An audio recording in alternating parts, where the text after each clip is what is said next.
For example, I have an auntie. She Yes. sells tea from Yes. morning to evening. Wow. She has built houses. She has bought land. With tea. Chai.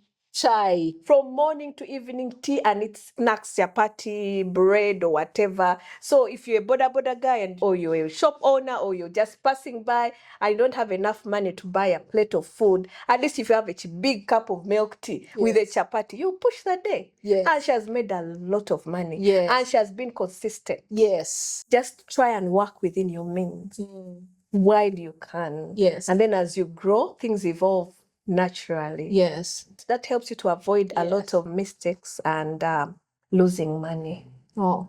So it's always important to work within our means and avoid any mistake. Yes. Did you have anyone mentoring you to avoid those mistakes, or were you doing it all on your own? I did not have anyone mentoring me. Yeah. But like I said, I had a business background. I grew up in a business right from childhood. Yes. You see, we used to make uniforms. I can sew a button with my eyes closed because I did that for. That's mentorship too.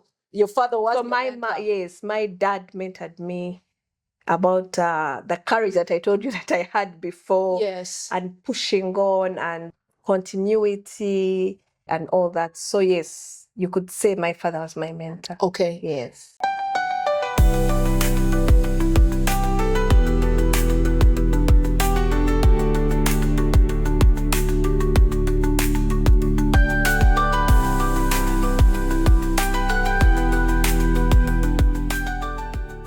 Is it your desire to start or build the business of your dreams, but you are so worried about where to get those resources? Well, today's episode of The Lamp will answer that question. In today's episode, The Uncomfortable Truth, Building a Business with a Shoestring Budget. In today's episode, we shall be looking at how you can build a business with a shoestring budget. So there's nothing that should stop you from building. And guess what? I continue to bring to you our amazing guest. I hope you enjoyed the last episode with Doreen. I really loved it. She had very many beautiful insights that she shared with us. If you have not watched episode 1, please go back and watch it because Doreen shared nuggets that will help you build a powerful business. Today, we bring to you episode 2 of our season, The Leap of Faith. Our episode today will be The Uncomfortable Start, starting a business with a shoestring budget. If you're there and wondering how to start that business and have no money, there's no need for you to worry because our amazing guest, Doreen Natukunda will be sharing with us her story, how she was able to start with nothing and today has built a business that is dealing with clients all over countries like Kenya, Rwanda, India, but she started with very little. So Doreen, welcome to episode 2. Thank you. I enjoyed the first episode. Thank you so much for the golden nuggets that you shared. By the way, Doreen shared real gold nuggets that will move your business forward. So if you have not watched episode 1, I would encourage you to actually go back and watch episode 1 because there are certain things that you will never learn in a business school that you'll only learn from an entrepreneur who has done it practically. And Doreen did that for us in our last episode. So Doreen, let's talk about money, the thing that stops many people from starting. Yeah. So when resources were non-existent or very minimal, how were you able to start? Were there some personal sacrifices that you had to make in order to get this business running? Before I explain that, once you're trying to look for resources to start your thing, please don't get carried away.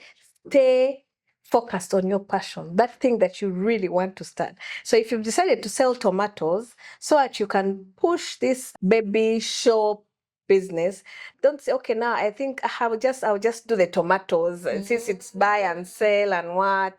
Keep that passion in your heart. Yes. Write down, envision, one day that money will be tangible enough to actually do what you love to do.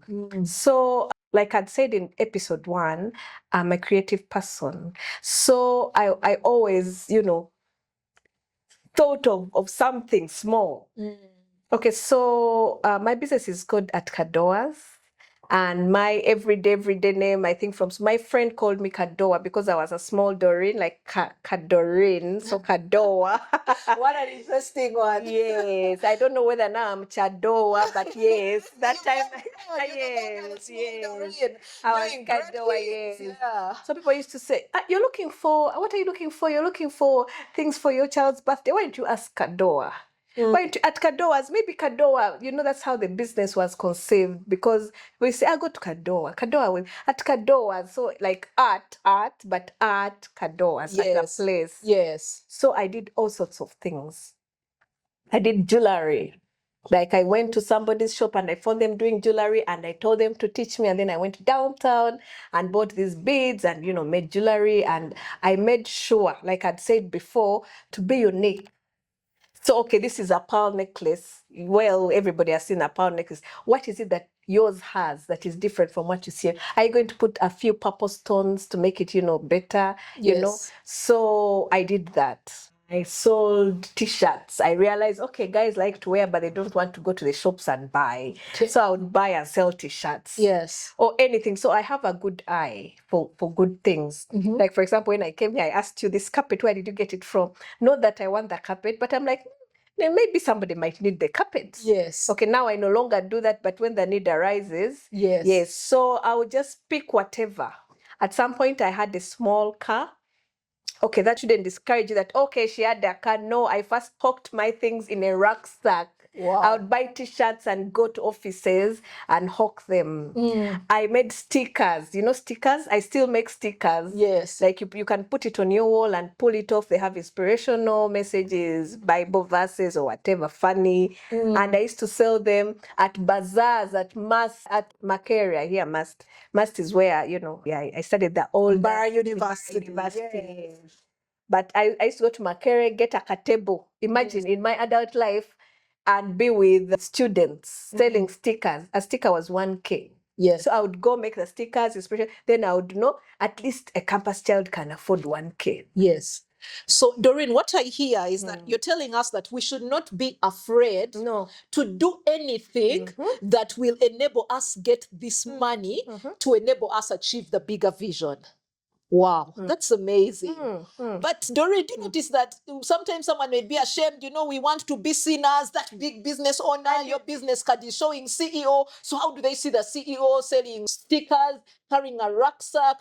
Wouldn't that be shameful as a way of getting money? Truthfully, it is actually shameful, but what do I care? Yes. At the end of that day, who's going to pay my rent? Who's going to feed me? Yes. And your children. I would move half the journey taxi, half the journey on foot. Wow. You understand? Yes. I would go to campus to sell these stickers. You're a married woman, you have children, and young boys are, trying to make you a girlfriend. Like I told you, I was Kadoa. So people don't know that you're married, they don't even care. Yes. And then you're with your rucksack. Remember, you came to Makerere and studied and went. Yes. So you're not supposed to be back selling stickers of 1K. Yes.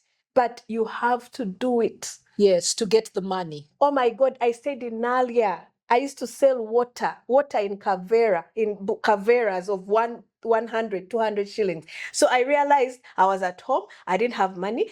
There were so many construction sites.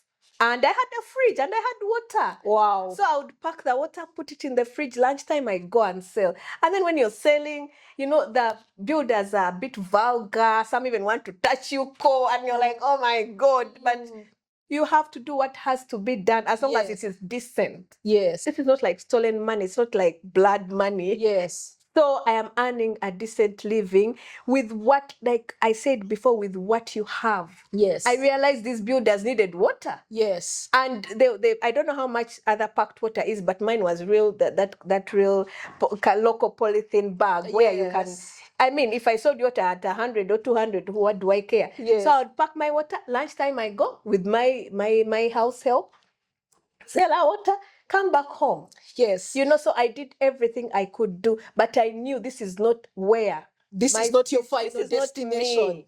This is not me. This is not me. This is not where my destiny is. Yes. But for now, I am doing what I can. That was just a bridge to the final destination. You cannot just sit home and feel sorry for yourself and build castles and think that tailoring cottage industry or whatever. Or these days people do labels or it is going to just happen. You have to start somewhere. Wow. Wow. That's really inspiring because many times when people see that this person is doing this, they're exporting products to this country and that country, they think that probably you started with, with it all. But I'm glad to hear that you share that story with us. Are there instances when you had no money and had a pressing need and felt like, I think I should just give up on this thing? Yes, of course. Tell us about some of those instances. Even I've already told you, I don't know. Like you go to town, you buy these t-shirts on your rucksack, you walk half the way, get a taxi half the way. Then when you're coming back, buy tomatoes, because life is like that. Yes. You cannot predict what's going to happen. For example, my husband at some point had a job and then at some point he just didn't have the job. So what my children won't eat? You understand? Yes. So yes, there are so many times I didn't have money. Even now as a big business. Yes. The more business you have, the more money you have to inject, the more. That's very true. Yes. Sometimes the money just isn't there. Yes. And you can only operate on hope and just what you have there. Yes. You understand? Yes. Think out of the box. Yes. I know that for sure, if I'm stuck, like, for example, if I was cooking, I keep saying cooking and yet I don't even like to cook. For example, if I was cooking and things are not moving, I'll look for that thing that I think. For example, I have an auntie. She sells tea from morning to evening. Wow. She has built houses. She has bought land. With tea? Chai. From morning to evening, tea and it's snacks, chapati, bread or whatever. So if you're a boda guy or you're a shop owner or you're just passing by and you don't have enough money to buy a plate of food, at least if you have a big cup of milk tea with a chapati, you push the day. Yes. And she has made a lot of money. Yes. And she has been consistent. Yes. Yes. And like I said, some of these jobs are quite embarrassing, especially, depending on where you come from and all that. But if you've realized this thing can make me money and I actually like doing it, then do it. So many times I didn't have money. Yes. So many times. And sometimes even now, you can get stuck. But use what you have. Try. Use what you have. Use what you have. Yes. Try. Don't give up. Where there is a will, there is a way. You just can't afford to give up. Yes. So, Doreen, how do you maintain morale and energy when there is no money?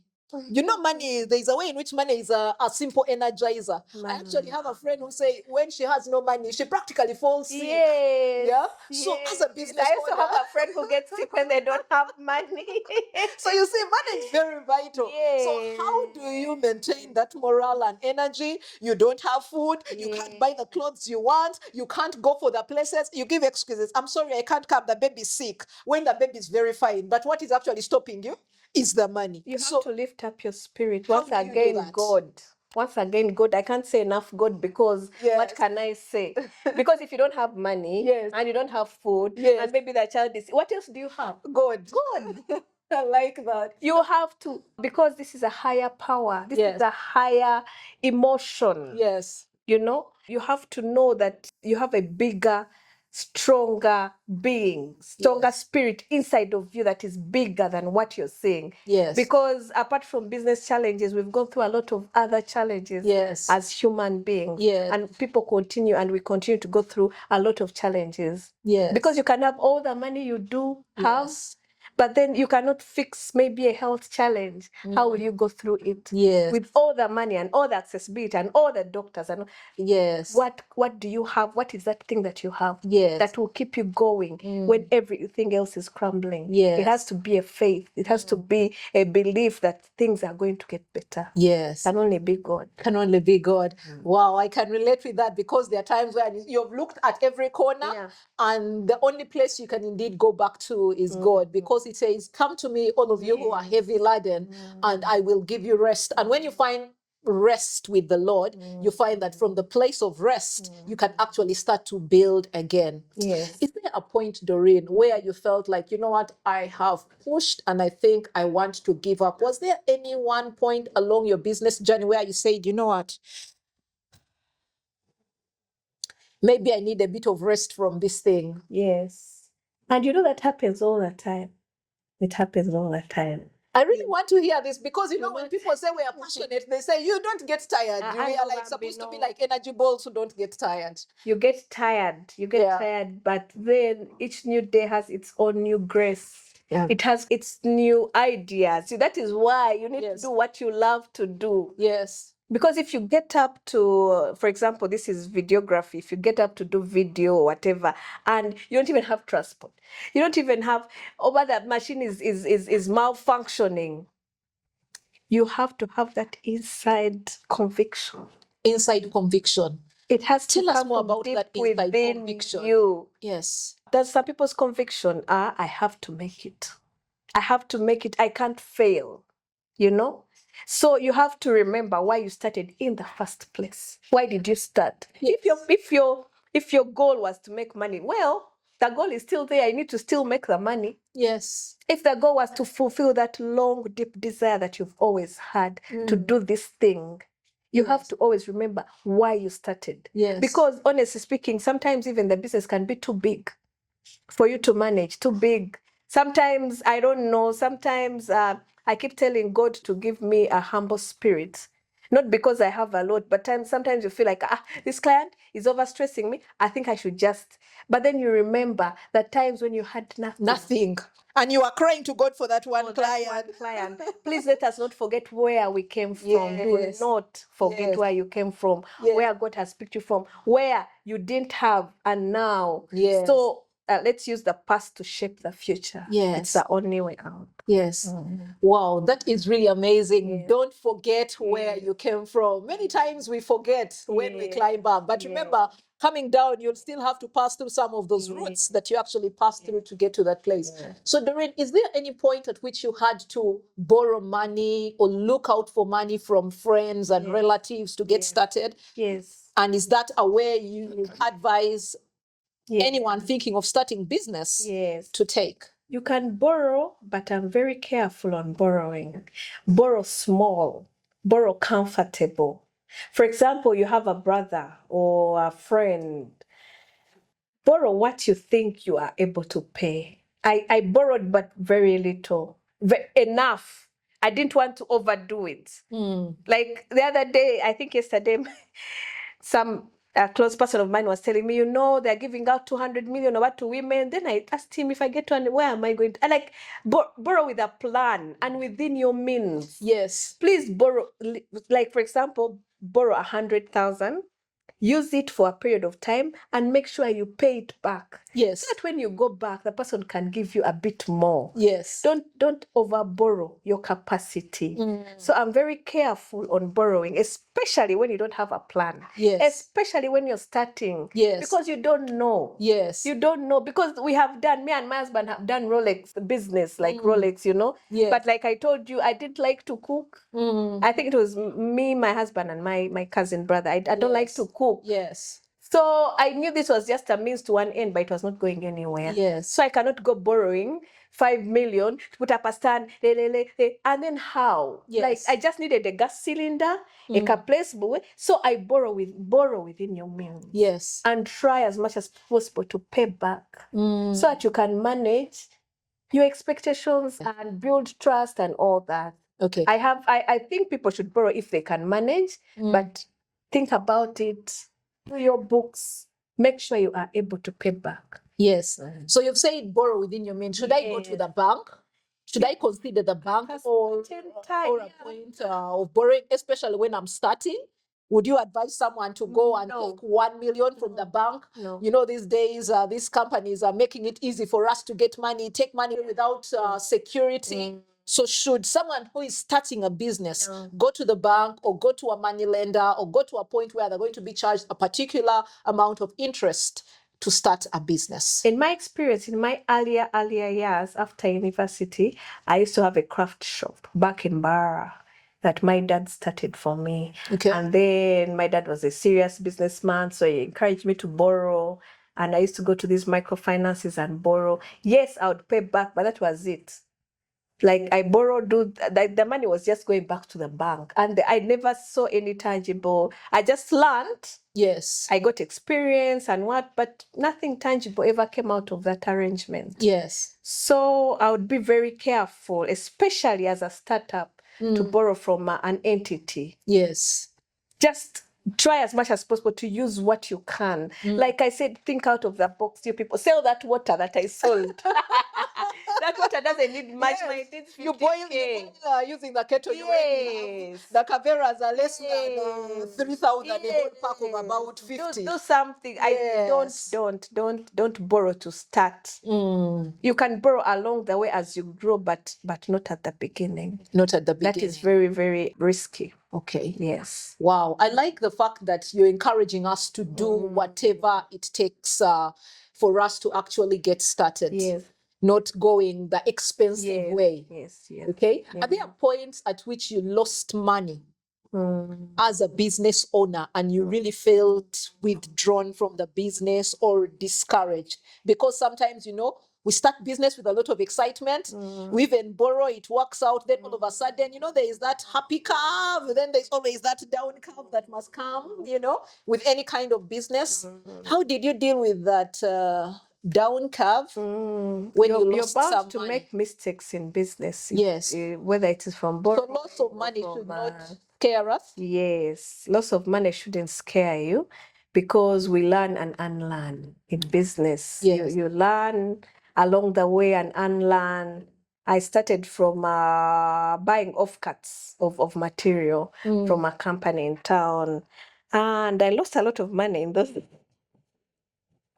I lost a lot of money. You lost that money. No, because you buy like a pile of offcuts. You don't even know what you're going to do with it. When you're buying it, you're like, I will. But then it doesn't make, because in those offcuts there's a lot of ramage. Yes. So the tangible, visible, actually material is not much. Yes. I lost money there. And there are also some bad business decisions. Sometimes you buy things that you think you will need, but yes. you won't. Once again, I think people should, I'm not saying that you should all be careful, because business comes with risk taking. Yes. Once again, young people, they want a premise. They want to decorate it. They want to just start. Start simple. I can have this table and do a video on this table, and it will go on social media, and I don't possibly go viral. I don't need the table plus the carpet plus the premise plus I don't need all that. Yes. Just try and work within your means while you can. Yes. And then as you grow, things evolve naturally. Yes. That helps you to avoid a lot of mistakes and losing money. Oh, so it's always important to work within our means and avoid any mistake. Yes. Did you have anyone mentoring you to avoid those mistakes, or were you doing it all on your own?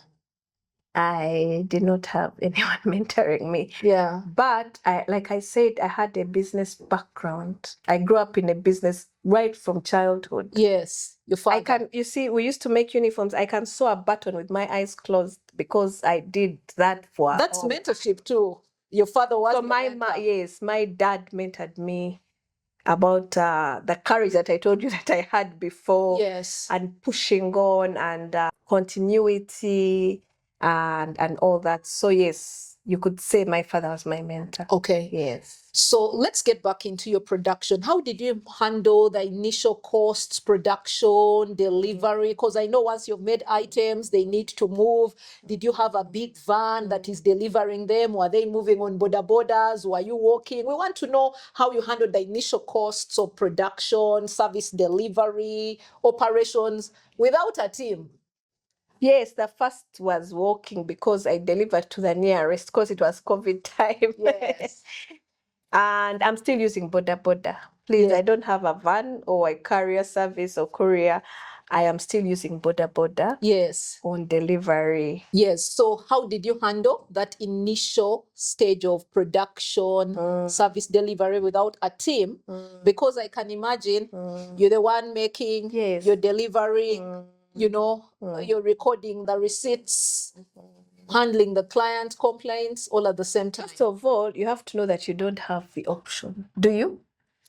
If you're starting alone, you're the production manager, you're the hands, you're the financier, you're the bookkeeper. You have no option, so you might as well just do it. Yes. You see, the problem is you want to start and then you want to hire an accountant immediately. Yes. And you want to buy a delivery, whatever, immediately. I still don't have a delivery van. I'm still using boda.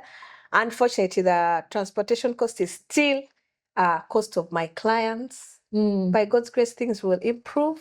Yes. So once again, start with what you have. Because if I have a product and I have a nearby stage where the boda is, I build a relationship with the boda so that the boda actually people want to receive the item.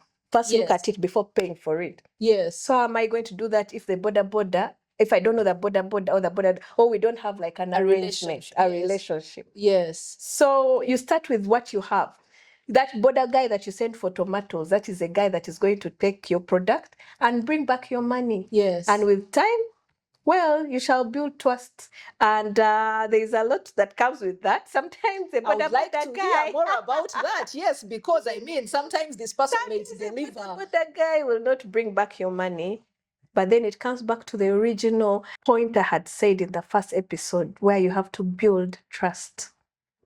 Even with your, just like house helps. So how do we build trust and partnerships that can enable us minimize the resource use? Because there you said you don't have a van and the way of doing your transportation is so borders. So how do we build partnerships that can enable us minimize our cost while still enabling us to achieve the end goal of the business? So these days people are using, there's Safe Border, then there's another one, there's Paras and all that. But I still use my people. I don't use Safe Border as yet. Once in a blue moon. So I just need to know which border guy is this? Do I see him often? Is this his stage? Does he have a chairman, a letter? Do these other border guys know him? Because there's nothing I can, even I myself, I use online, I do online business, I do all that. I don't meet my clients face to face. But when I'm buying a product, I want it to first get to me. Yes. I look at it, then pay for it, unless I've ordered it on Jumia or whatever. So people are still like that, and we have to factor that in. So now it is upon you to make sure that you do your due diligence. And make sure I know this guy. Oh, I know who knows him. I know what's about him. Not just any random border guy. Are there any partnerships that you have leveraged further again to run your business so that you don't spend more beyond the border? Okay, recently I have gotten, I think even a week ago, I've gotten these global bicycles. Oh, the electric ones. Oh, that's good. Yes. So I'm just still seeing how it works. Okay. I have a young boy, Isaiah. He's new to the team. Please note that I have a very heavy force behind me, and that's my husband. Wow. He's the one who's more modern, more high-tech. He does all the videos, all the pictures, and most likely brings all the ideas. Because at first I'm like, a bicycle? A bicycle? What will that will never reach? Wow, so most of the new ideas I resist because maybe I'm a bit traditional. You see, that's why we need help. You cannot sustain yourself by yourself. Yes. Like you were asking me before, do you have video? What? No, we use a phone. Yes. When my husband told me we're going to buy an iPhone at this money, I'm like, no. But it has done good work. It has outlived its costs. Yeah, we are good to go. So yeah, we have a new bicycle, Glovo, and we're still seeing how it will work. So I'm hoping it will cut costs. Yes. Overall for me and for the client. Yes. And we haven't done a lot of deliveries. I'm yet to ascertain that. But when you don't know, you don't know. I've always seen global bicycles, but because I'm not interested, I'm never paying attention. Yeah. But now that it's on me, then I need to, Wow. I like the fact that one of the partners you've mentioned your boda guy. We now have a global bicycle. But one of the interesting partners you mentioned here is your husband, okay? Who is bringing in some value as one of the resources that helps you to reduce on the amount of money so that your business can still continue to operate. So that's a tip to anyone. Just in case you have a spouse, they could be a useful resource that you've been ignoring, thinking, what can this one offer? Yes, not even just a spouse. You could be having a brother or what. These guys are tech. Yes. My son, who's 13 years, knows a lot that I don't know. Yes. I'm always asking him, how do I go here? I sound so old, but it's the truth. I just don't know. Yeah. And he knows. So use these young people. The resources. Yes. The people we look Once at the again, resources around us instead of trying to, get very to hire an outsider to Yes. what and all that. Yeah. So let's talk about working with your spouse. How has that been? Because I'm sure there are people who are thinking of the idea, but are thinking, will we ever build a business with? I know. How has that been and how has it impacted your business, but also your family? I'm big on family, so I want to see what relationship how this has worked for you. And maybe you'll inspire someone else out there to consider working with their spouse. So The power couple. Yes. Over time, I've realized that some things are ordained how they are ordained, because I didn't exactly pray for this particular spouse, but he met me through a picture which was hanging in my craft shop. Wow. That goes to show you that he was interested in art. Yes. And even before he married me, he joined me in that small shop, that crafty shop. Yes. But then life takes us to different places. Now he became a serious office person, and he was traveling a lot and what. So along the way, you forget that he even had it in the first place. Yes. And I remember I used to give him my things I used to make. I used to make headbands and all that African, and he used to be, in all these international places. And I would pack them in his suitcase and he would bring them back. Oh, he would have given them people and then they wouldn't have maybe paid. And I was so annoyed. I'm like, you don't care. You're not trying to support me. You cannot force things. Yes. But if you realize that your partner has something that might help you. Like, for example, I can't take pictures. I can't take videos. I am very bad at that whole.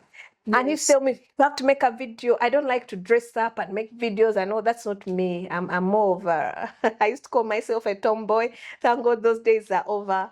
So he would insist, unless people see what you have. Yes. Then it cannot work. So when I saw it was working now, more cooperative, and he would make sure he's taught himself how to make these videos, when to post, how to post. He knows the time. We had a social media manager, but now not anymore, because over time we've realized that he can do it himself. Wow. So you've actually been able to save money. Yes, we have saved money. And then with COVID and working from home, he slowly started working from home. That means that he could divide his time between office work and my work and our work. So we are now serious partners. It should be 50-50. Wow. Yes. So he does his other work, but I think he prioritizes ours. Yes. Amazing. Amazing. That is really beautiful. So Doreen, as we come towards the end of this episode, I would like us to share with our viewers how you managed the money that you received, because I know now once you started making money, there was money coming in. Were you mixing the money for the business with the kitchen, kitchen items? I need to buy tomatoes, with women, you want to buy tomatoes, onions, how are you doing it? So what would you advise? I will not lie you, things are still a bit not as straight as they should be, but we are setting up systems. Yes. Yes, we definitely mix the matoke money and the business money a lot, and we still mix some of it now. Yes. Especially when things are tight, you're like, now let me get from here and put here and what. Yes. And that happens to many business owners. Yes. There's a lot of pay yourself, get from your salary, but sometimes it's not very practical. Yes. But as you grow, you need to try as much as possible to set up systems. Yes. So that you're able to separate all these things, all these costs, all these expenditures. Yes. So that as a business, you know where you're going, where the gaps are. Otherwise, you won't know. Yes. Yes. for now, as you start, it's okay. You can, yeah. But as you need to remind yourself that I am separate from the business. Yes, You need right from the beginning. Yes. You separate yourself from the business and try to set up systems. You can hire. Yes. As you grow, you can hire professionals to help you do that. Yes. Like I said before, we cannot do everything. Yes. And slowly by slowly and systematically, yes, you're able to make it. Wow. Thank you so much, Doreen. You have really been very authentic with us. You have not tried to keep the good side. You've not tried to give us just the good side and keep the ugly side. I like the fact that you have been authentic with us. Thank you so much. So, viewers, I hope you have enjoyed Doreen's story. And like she has said, this is a challenge that very many business owners face. Big business owners, small business owners, separation of finances. If your business is to grow, you need to be able to put into place systems that will help you to separate your finances so that you can actually advance your business to its next level. I actually run a Passion to Profit Mastery program where I help business owners to learn how to separate their finances. I teach about the separation principle, where I teach business owners to separate their finances into different accounts so that they don't fall culprit. You have a team to pay salaries, and at the end of the month, you say, guys, you see, we are sorry. Yeah, so it's something that I teach. If you'd like to join me for our next cohort, we have a cohort beginning in September, the Passion to Profit Mastery Experience. We have run 5 amazing cohorts, and this will be our last of the year. So if you'd like to join me for this last cohort, where we shall teach you not only how to start the right way, but also to manage your finances excellently, why not join us? Otherwise, I just want to say thank you so much to Doreen for sharing your time, your treasure, and your experience with us. I'm very sure that the light you have brought to the world through your story, through your experience, will not leave us the same. And just in case you're there and you liked a particular nugget that Doreen shared, because she needs to know how she has been a light to the world. So let us know in the comment section which particular nugget you have liked in this episode. So don't miss our next episode, where we shall be having yet another amazing entrepreneur. Don't forget also to like and subscribe so that you don't miss any of our episodes. Until our next episode, stay lit with the lamp.